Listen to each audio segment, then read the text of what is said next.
কিছু মানুষ ইদানিং উলট পালট কথা বলছে। এ কারণে আমি ইঙ্গিত দিলাম, এখনই যদি আপনি এরকম কিছু বলেন, কিছুদিন পরে বলতে পারেন না। গতকালকে এক নেতা এইটা জানিয়েছে যে 15 বছর তো কোরআনের অনুষ্ঠানে অনুমতি লাগতো, আমরা যদি আসতে পারি অনুমতি দেব না। তা আপনি এ কথা বলবেন আমরা জানি, তো কিছুদিন পরে বলতে পারলেন না, আগেই বলে দিলে মানুষ তো সব জেনে ফেলবে। এই জন্যে আমার মনে হয় আপনি ভুল করে ফেলেছেন। আপনি আস্তাগফিরুল্লাহ বা তওবা করে নেবেন, থুক্কু এরকম কিছু দিয়ে অন্তত ফিরে আসবেন যে না, এটা এখন আমি বলবো না, কিছুদিন পরে বলবো। মানুষকে আল্লাহ সম্মান দিয়েছেন, সেই মানুষের উপরে যারা জুলুম করে তারা আল্লাহর কেসের আসামি। পুলিশের কাজে বাধা দেন, পুলিশ বাদী মামলা হবে। আর যারা মানুষ হয়ে মানুষের উপরে জুলুম করে তারা আল্লাহবাদী মামলার আসামি। আগামীতে যারা চেয়ারে বসবেন ক্ষমতায়, তারা খুব চিন্তা ভাবনা নিয়ে রাষ্ট্র চালাবেন, আপনার দ্বারা যেন জনগণের উপরে জুলুম হয়ে না যায়। যদি আপনার দ্বারা জুলুম হয়, আগামী 5 বছর পরে আপনার বাড়িও দেখবেন শ্মশান হয়ে গেছে। আমি আশা করি আমার বক্তব্য আপনারা বুঝেছেন, এবং রেকর্ড হওয়ার পরে যারা শুনবে তারাও বুঝবে। শহীদ আল্লামা দেলাওয়ার হোসাইন সাইদি রহমতুল্লাহ আলাইহি যদি বেঁচে থাকতেন, আজকের এই সিলেটের ময়দানে তিনি আসতেন। কোরআনে কারিম শুনে হাজারো মানুষ হয়তো দিনের দিশা পেত, তো জালেমরা তাকে ধোঁকা দিয়ে জেল থেকে বের করেছিল, আমার সামনে দিয়েই বের করে নিয়ে গিয়েছিল। পুরা ধোঁকা দিয়ে ওনাকে আগের দিনও দেখলাম কি সুন্দর কথা বলছিল, আমাকে উপদেশ দিচ্ছিল। পরের দিন শুনলাম যে না, উনি অসুস্থ। পুরাটাই বানোয়াট। যে বলছে আপনি অসুস্থ, চলেন আপনাকে হাসপাতালে নিয়ে যাই, ওখান থেকে চিকিৎসার মাধ্যমে আপনাকে ছেড়ে দেওয়া হবে। উনি তো আনন্দেই বের হচ্ছিলেন, কিন্তু জালেমদের দুর্বিসন্ধি যে এত গভীরে ছিল কেউ বুঝতে পারে নাই, উনি নিজেও টের পান নাই। এই জন্যে প্রিজন ভ্যান থেকে নামার সময় আমরা দেখেছি একটা তৃপ্তির হাসি দিচ্ছিলেন। বলা হচ্ছে ওনার হাড়ে অসুস্থ ছিল, হাড়ের রোগ ছিল। এই কারণে মানুষের হাড়ে অসুস্থ হলে ওইভাবে মানুষ হাসতে পারে? বলেন। কারারক্ষী যারা সামনে ছিল তাদেরকে লম্বা করে সালাম দিয়েছিলেন, জিজ্ঞাসা করেছিলেন আপনারা কেমন আছেন। একজন হাড়ের রোগী অসুস্থ মানুষ এই কথাগুলো বলতে পারে না, তার মানে এখন পোড়াটা পরিষ্কার, তাকে হত্যা করা হয়েছে। নবীজির কথা, দেওয়াল চাপা পড়ে মরলে যদি শহীদ হয়, সাপে কেটে মরলে যদি শহীদ হয়, নদীতে ডুবে মরলে যদি শহীদ হয়, গাছের নিচে পড়ে যদি মরে শহীদ হয়, অ্যাক্সিডেন্টে মরলে যদি শহীদ হয়, যাকে অন্যায়ভাবে মেরে ফেলা হয়েছে অবশ্যই তিনি শহীদ। আল্লাহ রাব্বুল আলামিন তার গোলামের 50টা বছরের কোরআনের খেদমত যেন কবুল করেন, জান্নাতের সুউচ্চ মাকাম নসিব করেন, বলেন আমিন। আজকে তার সন্তানও আসবে, কলিজার টুকরা সন্তান আলহাজ শামীম বিন সাইদি অলরেডি চলে এসেছে। গতকাল শেষ হয়ে গেছে। আমাকে সিলেট পর্যন্ত আনার পেছনে আপনাদের যে সমস্ত মানুষগুলো ভূমিকা পালন করেছে, আমার শ্রদ্ধাভাজন উস্তাজ, ইসলামিক চিন্তাবিদ, শিক্ষাবিদ আলহাজ মাওলানা আব্দুস সালাম আল মাদানী, আতালাল্লাহু উমরাহু ওয়া বারাকাল্লাহু ফি হায়াতি, সকলে বলেন আমিন। আমরা যে কথা বলতে চাই, কোরআন আমরা শুনতে এসেছি, আমরা মানুষ। ওয়ালাকাদ কাররামনা বানি আদম, আমি বনি আদমকে সম্মানিত করেছি। অথচ এই সম্মানিত সৃষ্টির অসম্মান করার জন্য এই 15.5 বছরে অনেকেই সিনিমিনি খেলছিল। আল্লাহ তাদের সমস্ত কাজকে নস্যাৎ করে দিয়েছেন। কোরআনের ভেতরে আমরা জেনেছি, কোন জালেম যদি চেয়ারে বসে তাহলে সর্বপ্রথম 2টা কাজ করে। সূরা নমলের 34 নম্বর আয়াতে আল্লাহ দলিল দিয়েছেন, ইন্নাল মুলুকা ইযা দাখালু ক্বরিয়াতান আফসাদুহা ওয়া জাআলু আ'iজ্জাতা আহলিহা আযিল্লা ওয়া কাযালিকা ইয়াফআলুন। আল্লাহ পাক বলেন জালেম যদি ক্ষমতায় বসে তার প্রথম কাজ হয় সে বিশৃঙ্খলা তৈরি করে জমিনে। আমরা দেখতে পেয়েছি 15.5 বছরে প্রায় 52টার উপরে বিশৃঙ্খলা তৈরি হয়েছিল। 2 নম্বরে ওয়াজআলু আইজ্জাতা আহলিহা আদিল্লাহ, ওই দেশের যারা সম্মানিত নাগরিক, সম্মানিত মানুষ যারা, তাদেরকে সে অপমান করে, অপদস্থ করে। এই দেশের সবচাইতে সম্মানিত মানুষ যারা আমরা দেখতে পেয়েছি তারা আলেম, অথচ এই বাতিলের টার্গেটই ছিল আলেমরা। এই যারা সম্মানিত মানুষদের যারা সম্মান করে, অপদস্থ করে, তাদেরকে হেয় প্রতিপন্ন করে, এটা জালেমদের 2 নম্বর কাজ। তার মানে কোরআনের এই আয়াত অনুযায়ী প্রতীয়মান হয় যারা ছিল এরা জালেম। জবান খুলে বলেন এরা কি? স্পষ্ট ভাষায় বলছি, যারা জালেম এরা আল্লাহর মামলার আসামি। কথাটা খুব হালকা মনে হচ্ছে? সূরা শূরা 25 নম্বর পারা 6 নম্বর পৃষ্ঠা 13 নম্বর লাইনের 42 নম্বর আয়াতে আছে, ইন্নামাস সাবিলু আলাল্লাযিনা ইয়াযলিমুনান নাস। আল্লাহ পাক বলেন অবশ্যই আমি নিজে মামলা দায়ের করব তাদের বিরুদ্ধে যারা মানুষ হয়ে মানুষের উপরে জুলুম করে। আল্লাহ ইয়াজলিমুনাল মুসলিমুনা দেননি, ইয়াজলিমুনান নাস দিয়েছেন। ইয়াজলিমুন শব্দটা মোজারে, আরবি গ্রামার অনুযায়ী এটা বর্তমান, ভবিষ্যৎ, প্রেজেন্ট, ফিউচার, 2টা কাল নিয়ে শব্দ গঠন করা। তার মানে এখন যারা এ পৃথিবীতে মানুষ হয়ে মানুষের ওপরে জুলুম করছে, ভবিষ্যতেও যারা করবে, তাদের কিছু পরিণতির কথা আমরা কোরআনে জেনেছি। রব্বুল আলামিন জানিয়েছেন সূরা নমলের 52 নম্বর আয়াতে, ফাতিলকা বুয়ুতুহুম খাবিয়াতাম বিমা যালামু। হে নবী একটু তাকান জালেমদের এই বাড়ির দিকে।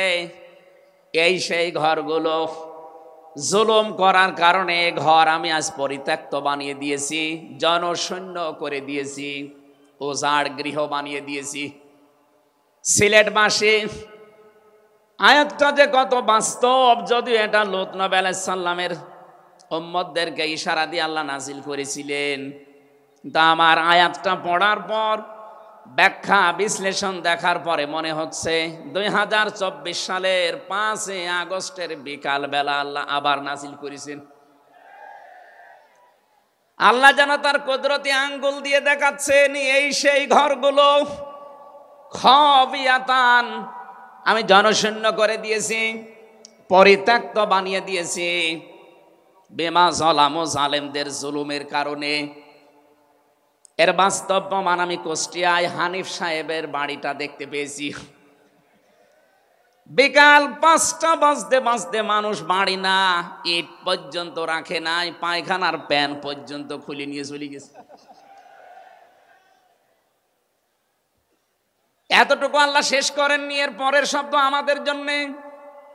আল্লাহ তাআলা জানিয়েছেন বিমা যালামু, জালেমদের জুলুমের কারণে ওই জায়গা পর্যন্ত আল্লাহ অভিশপ্ত বানিয়ে দেয়। বাংলাদেশের 630টা থানা কম বেশি প্রায় জায়গায় আমার যাওয়া হয়ে গেছে। আমি দেখতে পেয়েছি জালেমদের কোনো চিহ্ন অন্তত এদেশে আর নেই। ফাকতিয়া দাবিরুল কওমিল্লাযিনা যালামু, আল্লাহ বলেন জালেমদের শিকড় কাটা হয়ে গেছে। কতিয়া এটা মজহুল, এর ফাইল বা কর্তা জানা নেই। আল্লাহ বলেন জালেমদের শিকড় কাটা হয়ে গেছে, কে কেটেছে জানা নেই। সারা দেশে জালেমদের বাড়ি ঘরগুলোর দিকে এখন একটু তাকান। আমি তো যেই কয়টার দিকে তাকালাম দেখি মানুষ 8-9 জন 10 জন করে যায়, কেউ এদিকে কেউ এদিকে কেউ এদিকে, সব মনে হচ্ছে জামাতবদ্ধ টয়লেট চলছে। আল্লাহ জালেমদের বাড়ি পর্যন্ত অভিশপ্ত এমনি করে নাই, আমাদেরকে শিক্ষা দিতে চেয়েছেন এটা। এদের এত বড় শিকড় যদি সমূলে আমি উপড়িয়ে ফেলতে পারি, ইন্না ফি যালিকা লাআয়াতাল লিকাউমিন ইয়ালামুন। এখানে লামে তাকিদ আছে, এখানে কত আলেম বসে আছে, শব্দ শুরুই করেছেন আল্লাহ ইন্না দিয়ে, মাঝখানে লামে তাকিদ দিয়েছেন। আল্লাহ পাক বলেন অবশ্যই এর ভেতরে শিক্ষা আছে। কাদের জন্যে? যারা জ্ঞানী সম্প্রদায়। সুতরাং এটা যেহেতু রেকর্ড হয়, সারা বাংলাদেশে কালকে ছড়াবে। সবাইকে উদ্দেশ্য করে বলছি, জালেমদের এত বড় শিকড় যদি আল্লাহ কেটে ফেলতে পারে, আগামীতে যারা চেয়ারে বসবেন ক্ষমতায়, তারা খুব চিন্তা ভাবনা নিয়ে রাষ্ট্র চালাবেন, আপনার দ্বারা যেন জনগণের ওপরে জুলুম হয়ে না যায়। যদি আপনার দ্বারা জুলুম হয়, আগামী 5 বছর পরে আপনার বাড়িও দেখবেন শ্মশান হয়ে গেছে। আমি আশা করি আমার বক্তব্য আপনারা বুঝেছেন, এবং রেকর্ড হওয়ার পরে যারা শুনবে তারাও বুঝবে। আমি এটা বলতাম না, আমি দেখতে পাচ্ছি কিছু মানুষ ইদানিং উলট পালট কথা বলছে। এ কারণে আমি ইঙ্গিত দিলাম, এখনই যদি আপনি এরকম কিছু বলেন, কিছুদিন পরে বলতে পারেন না। গতকালকে এক নেতা এইটা জানিয়েছে যে 15 বছর তো কোরআনের অনুষ্ঠানে অনুমতি লাগতো, আমরা যদি আসতে পারি অনুমতি দেব না। তা আপনি এ কথা বলবেন আমরা জানি, তো কিছুদিন পরে বলতে পারলেন না, আগেই বলে দিলে মানুষ তো সব জেনে ফেলবে। এই জন্যে আমার মনে হয় আপনি ভুল করে ফেলেছেন। আপনি আস্তাগফিরুল্লাহ বা তওবা করে নেবেন, থুক্কু এরকম কিছু দিয়ে অন্তত ফিরে আসবেন যে না, এটা এখন আমি বলবো না, কিছুদিন পরে বলবো। মানুষকে আল্লাহ সম্মান দিয়েছেন, সেই মানুষের উপরে যারা জুলুম করে তারা আল্লাহর কেসের আসামি। পুলিশের কাজে বাধা দেন, পুলিশ বাদী মামলা হবে। আর যারা মানুষ হয়ে মানুষের উপরে জুলুম করে তারা আল্লাহ বাদী মামলার আসামি। আল্লাহ কিন্তু ইয়াসলিমুন আল মুসলিমুনা দেননি যে মুসলমানদের উপরে যারা জুলুম করে, ইয়াসলিমুন আর নাস দিয়েছেন। বলেন তো হিন্দু কি মানুষ না? আরো আসতে বলেন। এই যে বাইরের দেশের যে সমস্ত আন্তর্জাতিক রিপোর্টগুলো আছে, ভয়েস অফ আমেরিকা এবং মাইক্রোসফট, সব খ্রিস্টানরা ইহুদিরা এরা চালায়। এরা রিপোর্ট দিচ্ছে সারা বিশ্বের 257টা দেশের ভেতরে সবচাইতে নিরাপদে সাম্প্রদায়িক সম্প্রীতি নিয়ে বাস করছে বাংলাদেশের মানুষ। অথচ এই 54 বছর মিথ্যাচার করে বিশ্বের মোড়লদের কাছে আমাদেরকে অনেকেই কালার করার চেষ্টা করেছে। তারা এতদিন মানুষকে শুনিয়েছে বাংলাদেশে সংখ্যালঘু নির্যাতন হয়, এটা ডাহা মিথ্যা কথা। যারা এটা ছড়িয়েছেন সারা বিশ্ব তাদেরকে এখন ধিক্কার দিচ্ছে, ঘৃণা জানাচ্ছে। তারা বলছে এই বাংলাদেশ নিয়ে যারা মিথ্যাচার করছে ওদের জন্মটাই মিথ্যার উপরে। আপনি মাইক্রোসফট দেখেন, তারা রিপোর্ট দিয়েছে সারা বিশ্বের সবচাইতে বেশি মিথ্যা তথ্য ছড়ানো হয় ভারতে। আমি নাম নিতে চাইছিলাম না, বেরিয়ে গেছে। ওদের নাম আমার নিতে মনে বলে না। আমি ঘৃণা করি ওদের উগ্রপন্থী কিছু মানুষকে। হিন্দু ভাইরা আমাদের শত্রু না, কিছু উগ্র আছে যারা জঙ্গি, ওরা এই নামটা মুসলমানদেরকে দিয়েছে, অথচ সবচাইতে বড় জঙ্গি এই উগ্র হিন্দুরা। এদের কারণে আজ হিন্দু সমাজেরও বদনাম হয়ে যাচ্ছে। পরিষ্কার কথা শোনেন বাংলার মানুষেরা, একটা মুসলমানকে যদি আঘাত করেন একটা গুনাহ হবে, কোন অমুসলিমের গায়ে হিন্দুর গায়ে যদি আঘাত করেন ডবল গুনাহ হবে। একটা জুলুমের গুনাহ আর একটা আমানতের খেয়ানত করার গুনাহ। তারা আমাদের কাছে আমানত না, কথা বলেন না কেন? অথচ 15.5 বছরে আমরা আমানতের অনেক খেয়ানত করে ফেলেছি। আগামীতে এই খেয়ানত হবে না ইনশাআল্লাহ। বিশ্ব ইসলামী আন্দোলনের সর্বজন শ্রদ্ধাভাজন নেতৃত্বে যিনি আছেন, আপনাদের সিলেট বিভাগের কৃতি সন্তান, উনি অলরেডি জানিয়ে দিয়েছেন এদেশে যদি ইসলাম আসে সবচাইতে বেশি নিরাপদে থাকবে অমুসলিমরা। এই জন্যে গাইবান্ধায় দেখলাম একটা অনুষ্ঠানে, তার আগে একজন হিন্দু পুরোহিত ঠাকুর বক্তব্য দিচ্ছিল যে এই দেশে আগস্টের 5 তারিখের পর থেকে সবচাইতে বেশি নিরাপদে আছি আমরা অন্য ধর্মের লোকেরা। আমরা একথা বিশ্বাস করি, যদি দেশে ইসলাম আসে সবচাইতে বেশি নিরাপদে থাকতে পারবো আমরা। এই জন্য তারাও মনে প্রাণে ইসলাম এদেশে কায়েম হোক এটা চাচ্ছে, বলেন আলহামদুলিল্লাহ।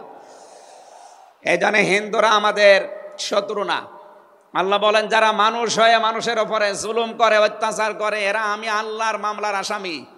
যারা বিশ্বজিৎকে হত্যা করেছেন তিনি আমার সাথে জেলখানায় 3 বছর ছিল, সে ফাঁসির মামলার আসামি। এখন 30 বছর তারা জেল খাটা লাগবে, যাবজ্জীবন জেল হয়ে গেছে।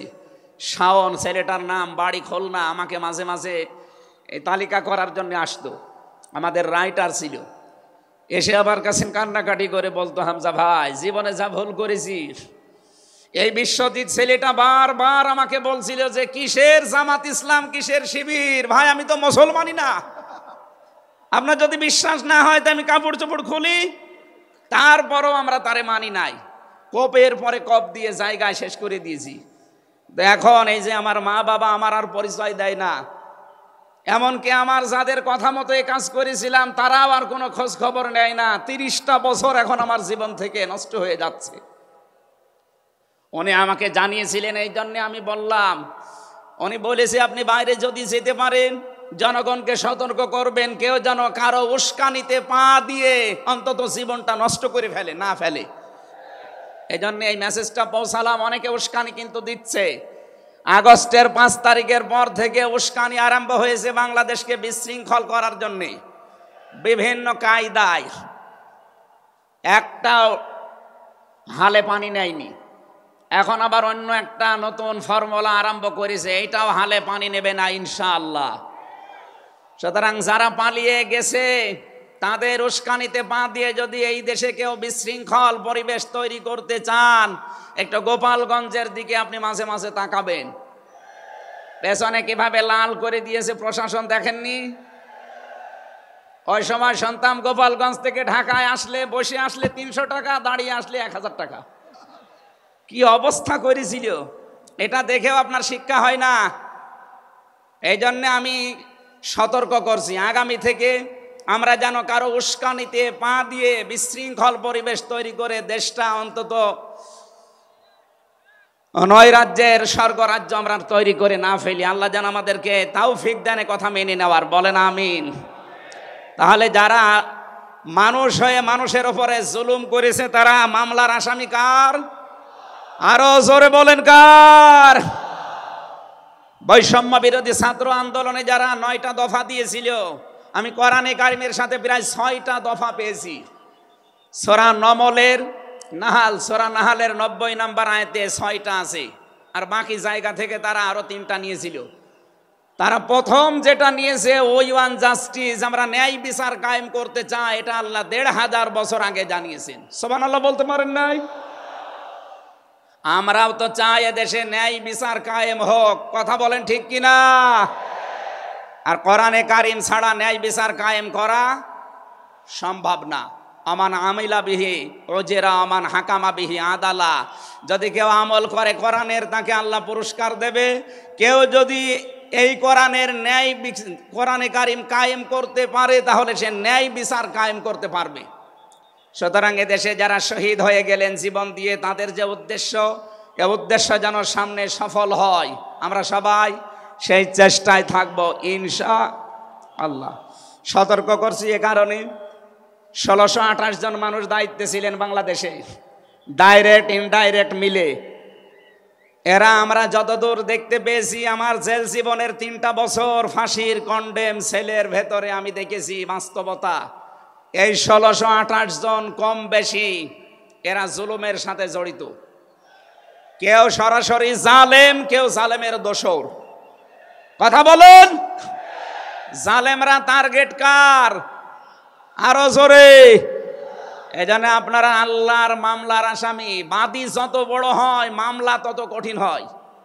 আমাদের মামলা, আলেমদের মামলার বাদী সব ছিল সরকার, এই জন্য আলেমদের কোনো জামিন নেই। আমার মামলা 30 বারের উপরে উঠেছে, সিএমএম কোর্ট, জজ কোর্ট, হাইকোর্ট মিলে। জামিন হবে না, কারণ আমার নামের আগে আলেম আছে। আমার নামের আগে যদি লয়দির্ঘি গ থাকতো, আমি 3 বছর না 3 দিনও আমার জেলে থাকা লাগতো না। আমাকে ধরার পরে তারা অফার দিয়েছিল, যা যা বলতে বলি এইগুলো শুধু বলবেন, কালকে আপনাকে আমরা ছেড়ে দেব না। এত মিথ্যা কথা বলা আমার দ্বারা সম্ভব না। বলে তাহলে যান। এই যে দিয়ে দিল, ন্যায় বিচার কায়েম হচ্ছে দেশে, এই কথা তারা মানুষকে শোনাতো। পুরাটাই চলেছে 15.5 বছরে, পুরা অবিচার আর অন্যায়। এই জন্য যারা আল্লাহর মামলার আসামি, আপনি ভাবতে পারেন বিষয়টা কত কত বড় বিষয়। আল্লাহ নিজে মামলার বাদী, নিজে বিচারপতি, নিজে রায় দেবেন। এই জন্য জালেমদের একুলো শেষ, অকুলো শেষ। মানুষ হিসাবে আমি দিয়ে চলবো ইনশাআল্লাহ। দরুদ আর সালাম পড়ছি আমাদের নবী, মানবতার মহান শিক্ষক মুহাম্মদুর রাসূলুল্লাহ সাল্লাল্লাহু আলাইহি ওয়াসাল্লামের প্রতি। বিশ্ব নবীকে আল্লাহ পড়া কোরআন শরীফে, এই যে কোরআনের যে আয়াত পড়লাম আমরা, সূরা বাকারার 208 নম্বর আয়াত আমরা তেলাওয়াত করেছি। এ কোরআনে কারিম পড়তে হলে প্রতিটি অক্ষর, 29টা অক্ষর আমরা আছে জানি আরবি, প্রতিটি অক্ষর দিয়ে নবীজিকে আল্লাহ ডাক দিয়েছেন একটা সুন্দর এবং উত্তম নাম নিয়ে। বিশ্ব নবীকে আল্লাহ আলিফ দিয়ে জানিয়েছেন আহমদ, তিনি প্রশংসিত।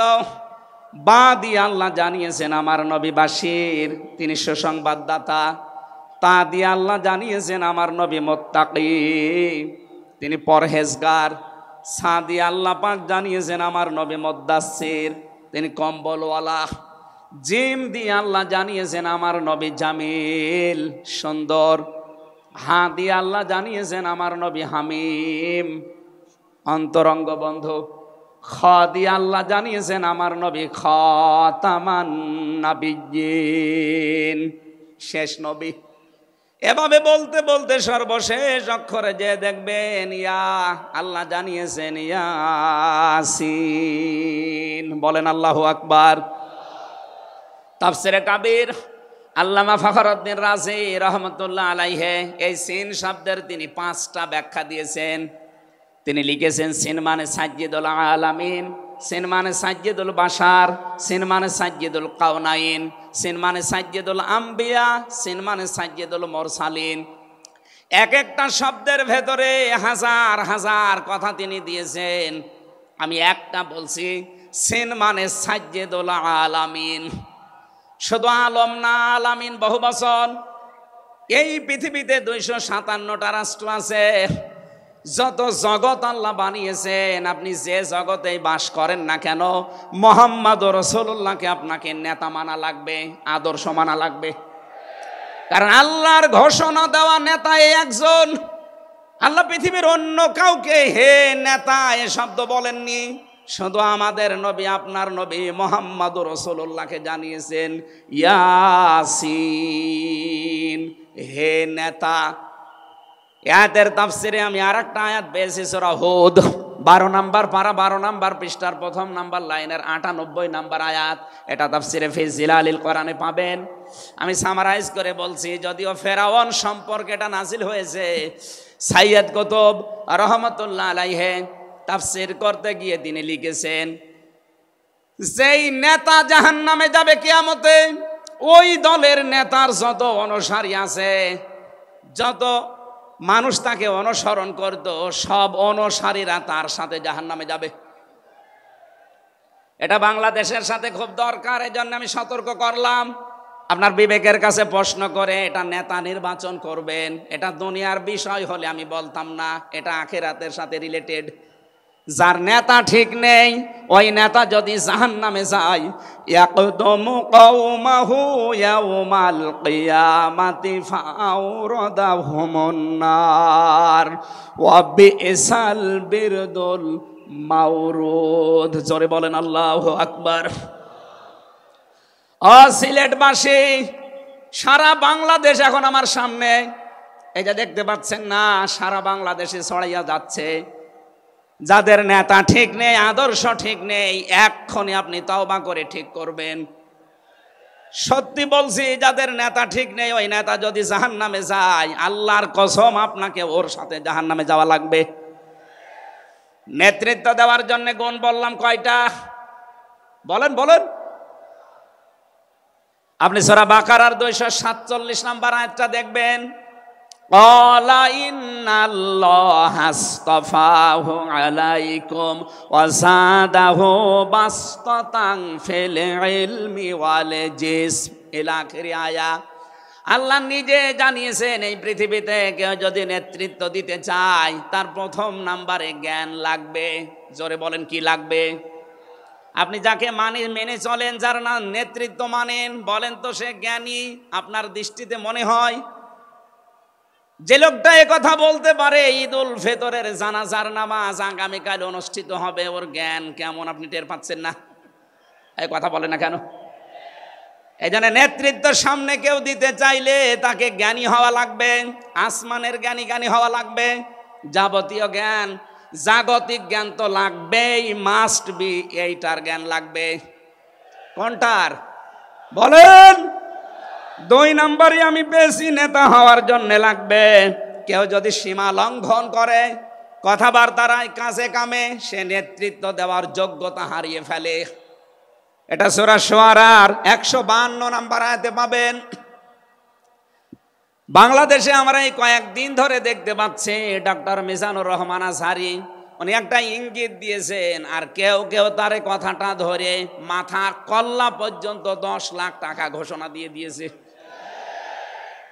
আপনার এত টাকা যে একজন মানুষের মাথার দাম আপনি 10 লাখ ঘোষণা দিয়ে দিলেন, তাও আপনি একজন পীর।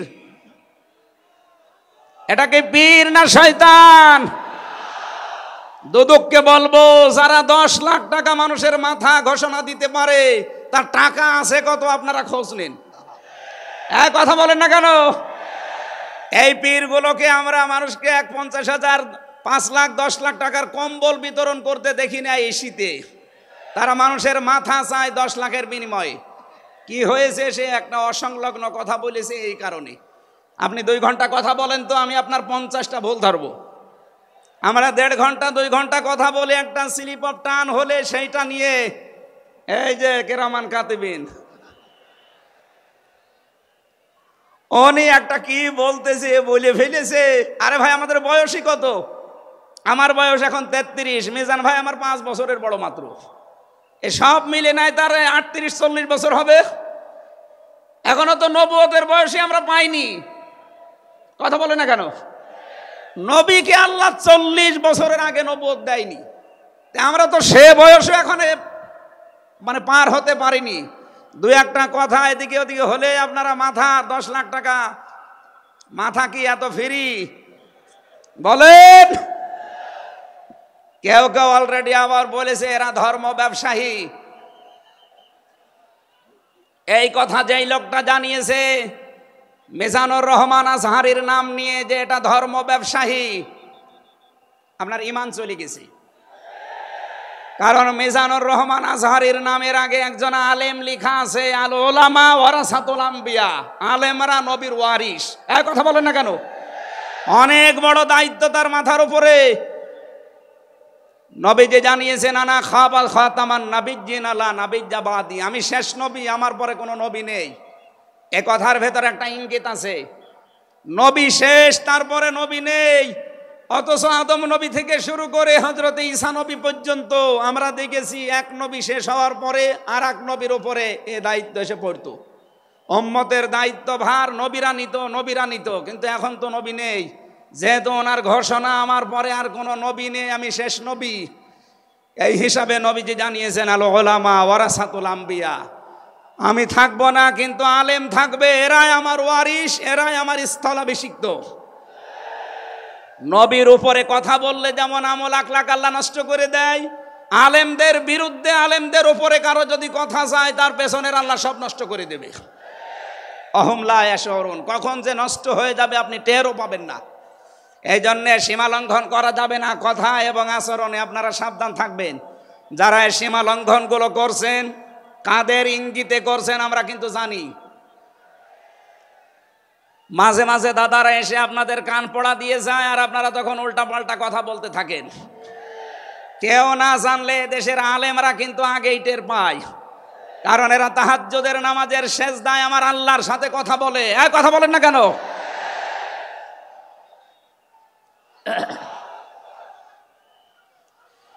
ঠিক আছে,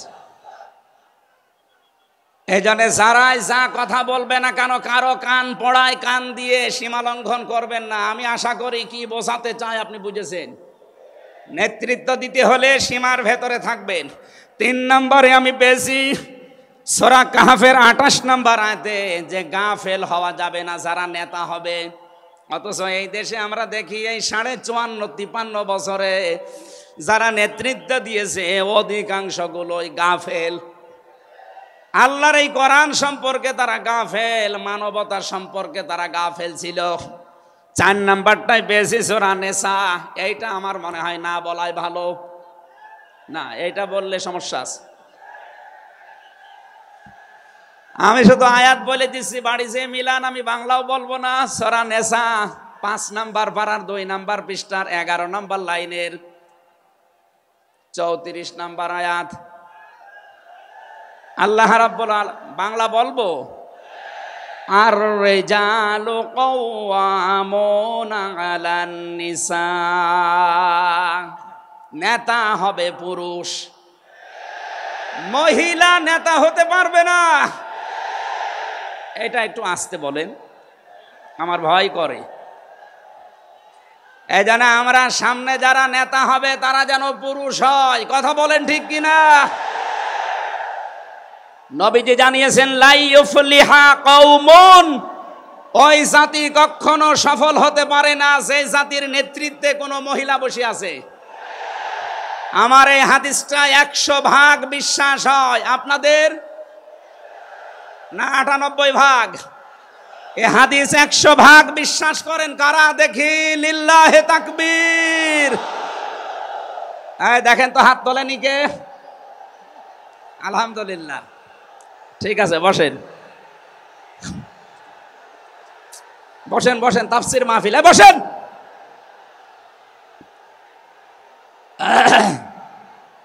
এটা যদি আমরা মেনে নিতে না পারি, এই 54 বছরে আমরা যেখানে ছিলাম আরো পেছিয়ে যাওয়া লাগবে। এই জন্য আমরা সামনে এগিয়ে যেতে চাই। কোরআনের সূরা নিসার 34 নম্বর আয়াত, সামনে যদি নেতা হয় পুরুষ মানুষ হবে ইনশাআল্লাহ। আরো জোরে বলেন ঠিক কিনা? 5 নাম্বার পেয়েছি সূরা বাকারা 124 নম্বর আয়াত, কোন জালেম নেতা হতে পারবে না। আমাদের জাতির পিতা হযরত ইব্রাহিম আলাইহিস সালামকে দিয়ে আল্লাহ উদাহরণ দিয়েছেন। আপনি সূরা বাকারার 124 নম্বর আয়াতটা পড়ে নেবেন। সুতরাং যারা জালেম হবেন সামনে তাদের নেতৃত্বে আসার দরকার নেই, আপনি ভিক্ষা করে খান। এই কথা বলেন না কেন? আমরা অনেককেই দেখতে পাচ্ছি এই যে দ্বিতীয় স্বাধীনতার পর থেকে অনেকেই জুলুম আরম্ভ করেছেন। আপনারা থামবেন। আমরা সবাই মাজলুম এই দেশে, শুধু ওই 14 দল বাদ দিয়ে। সুতরাং আমরা এই মাজলুম গুলো যেন আবার জালেম হয়ে না যায়, তাহলে নেতৃত্ব দেওয়ার যোগ্যতা আমরা হারিয়ে ফেলবো। আল্লাহ যেন আমাদেরকে বাঁচান, বলেন আমিন। সূরা বাকারা আয়াত নাম্বার 208। আমরা একটা মাত্র আয়াত থেকে আজকে তাফসীর করার জন্য বসছি, আমার নির্ধারিত সময় পর্যন্ত যাব।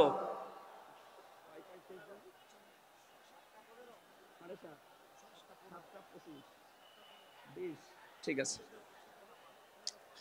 জবান খুলে দিয়ে আগে পড়ে না। আউযু বিল্লাহি মিনাশ শাইতানির রাজিম, বিসমিল্লাহির রহমানির রহিম।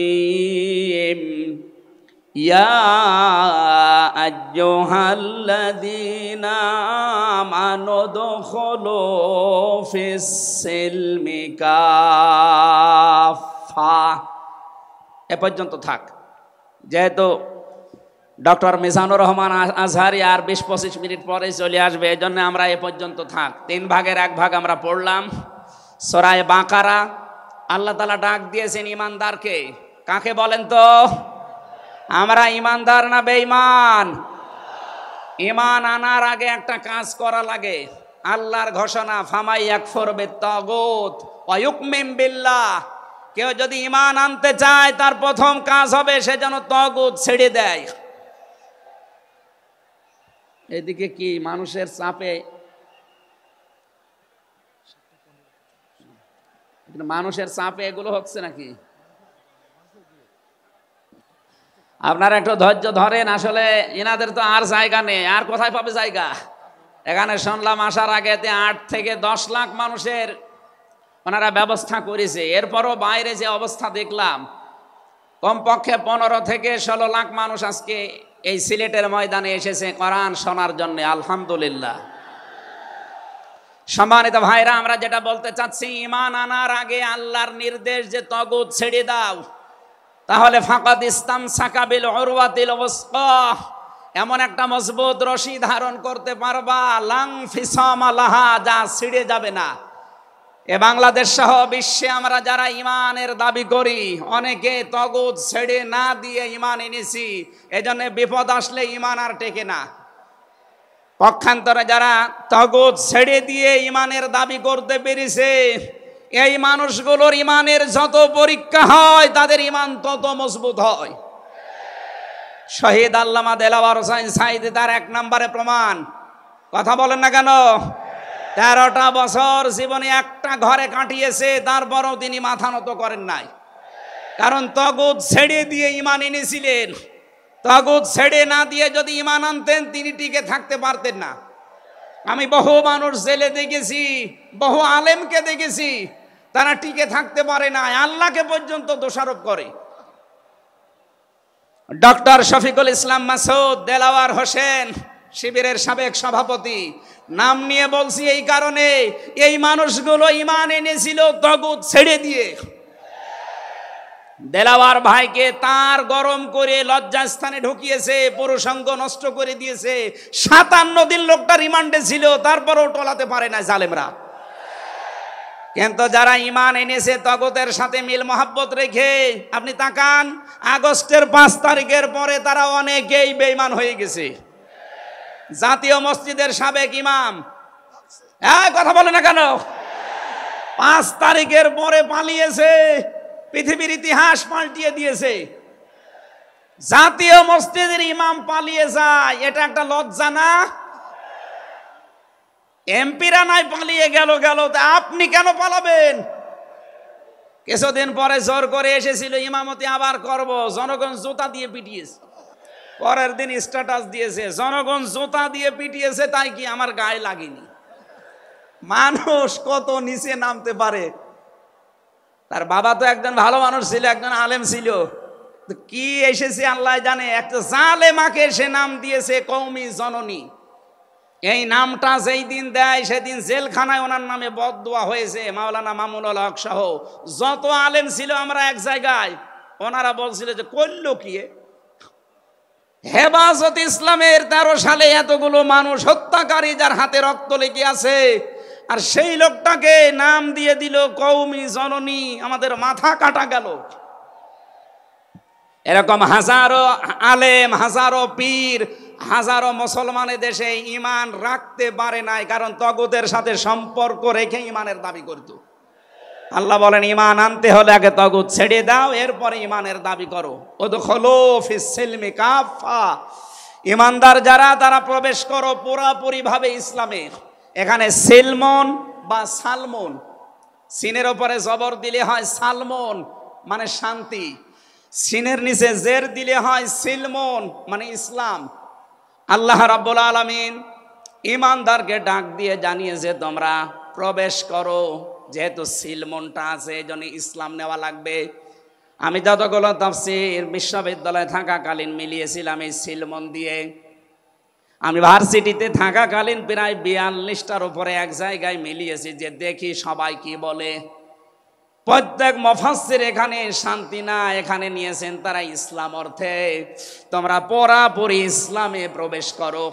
এখন আমরা যদি প্রশ্ন করি পুরাপুরি ইসলামে প্রবেশ করার অর্থ কি, কোরআন শরীফ থেকে আমরা ব্যাখ্যা বিশ্লেষণ দিয়েছি যে 5টা বিষয় যখন দেখবেন আপনার ভেতরে আছে, তখন বুঝবেন আমি পুরাপুরি ইসলামে প্রবেশ করেছি। জোরে বলেন সুবহানাল্লাহ। আমি তাফসীর থেকে যে নোটগুলো নিয়ে এসেছি, তার 1 নম্বরে আপনি যখন দেখবেন যে আপনি আত্মসমর্পণ করে ফেলেছেন, 2 নম্বরে আপনার ভেতরে ইখলাস তৈরি হয়েছে, 3 নম্বরে আপনার বিশুদ্ধ আকীদা তৈরি হয়ে গেছে, 4 নম্বরে আপনার চরিত্র উন্নত হয়েছে, 5 নম্বরে আপনার লেনদেনে স্বচ্ছতা এসেছে। এই 5টা কাজ যখন আপনি দেখবেন, তখন মনে করবেন যে আমি ইসলামে পরিপূর্ণ প্রবেশ করেছি। এখন বলেন তো আপনার কি 5টা কাজ পরিপূর্ণ হচ্ছে? আত্মসমর্পণ 1 নম্বরে আপনাকে করা লাগবে আমার আল্লাহর সামনে। কার সামনে? এটা দেখিয়েছেন আমাদের জাতির পিতা হযরত ইব্রাহিম। ইয ক্বালা লাহু রাব্বুহু আসলিম ক্বালা আসলামতু লিরাব্বিল আলামিন।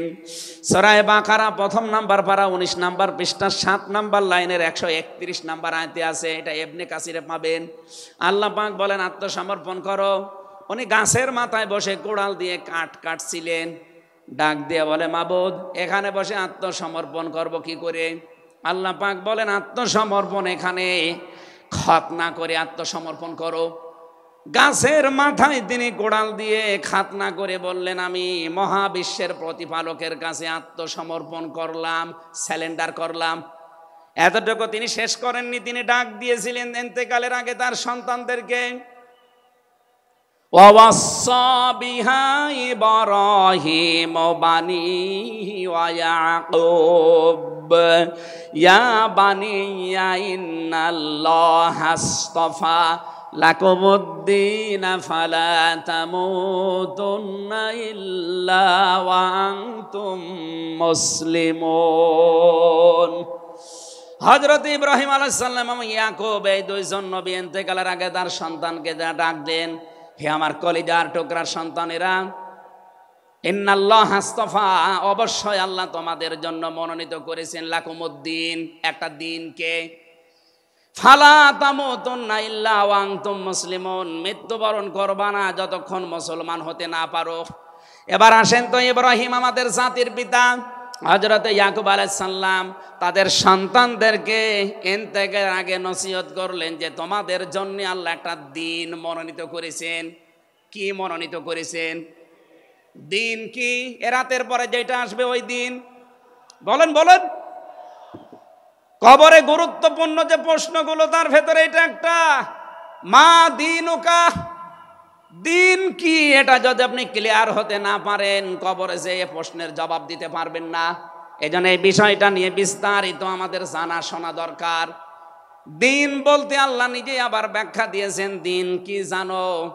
ইব্রাহিম নবী যেটা, ইয়াকুব নবী যেটা তার সন্তানদেরকে বারবার ওসিয়ত করছিল ইন্তেকালের আগে, আল্লাহ তোমাদের জন্য একটা দিনকে মনোনীত করেছেন।